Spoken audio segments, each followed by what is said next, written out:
Be an active participant in your own recovery.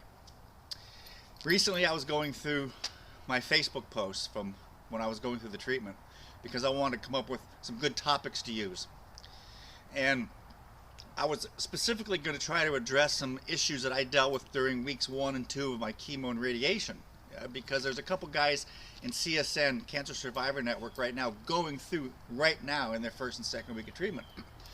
And in reading some of these old posts that I hit upon one line that I just had to use for today's video because it was just that important. And it doesn't matter whether you're in your first week of treatment, your last weeks of treatment recovery, or you've just been diagnosed. In fact, if you've just been diagnosed, this is even more germane to you. Here's something I want you to keep in mind, and I want you to think about while you're going through treatment. That you want to be an active participant in your own recovery. Now let me tell you why I say those words in that phrase. I found it strange, humbling almost, when I was going through my treatments and I was seeing speech therapists and oncologists and radiologists and all these doctors and nurses and you either dealing with the same thing or will be. And every single one of them said to me that they were impressed with how well I was doing. How well I was progressing, that I really did the exercises, I really did the practice, I really did the things that I needed to do to recover. Carly. And I was kind of flabbergasted by that. I mean, I appreciated the fact that they recognized it, of course. But I'm thinking, who the hell wouldn't be? I mean, going through cancer, for crying out loud. Who wouldn't do their neck stretches? Who would not do their swallowing exercises? Who wouldn't show up for radiation on time? Who wouldn't do all the things they're told to do? But that's the only thing you have to do is recover. That's it. There's nothing else. There's not work. There's not really family life. There's nothing else but your recovery. All your friends and family and coworkers are going to tell you the same thing. Go get better. So I couldn't understand, and I'd have to ask these nurses, I said, do people really not do these exercises? Are people really showing up and going through these motions? And they said, yes, some people just get, they get down, which I can understand.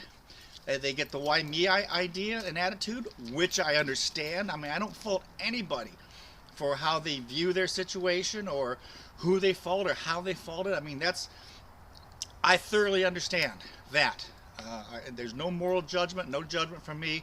It's your cancer. You're going to deal with it your way. I get it. But for heavens to Betsy, why would you not do what you need to do to recover?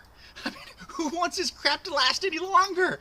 I mean, 7 or 8 weeks of treatment is long enough. My God, it feels like months of treatment, and it's only 7 weeks.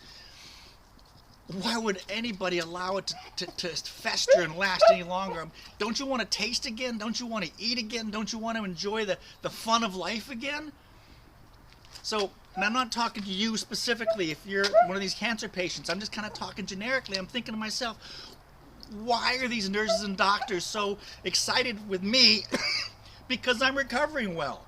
I mean, I'm just doing what they told me to do. Are you? And if not, why not? I mean, to this survivor, it just makes no sense at all. I would like to recommend that you make it a goal, if you haven't already, that you make it a goal to hear that from your doctors and nurses and speech language therapists and all the professionals you're going to deal with who are doing their damnedest to make your life better and longer and your recovery more successful. Why not help them? Why not be an active participant in your own recovery? Thank you. Have a fantastic day. It's another fall day here in Arkansas. I just had to do this outside. Plus you got to see Carly and why I am Eagle Dad.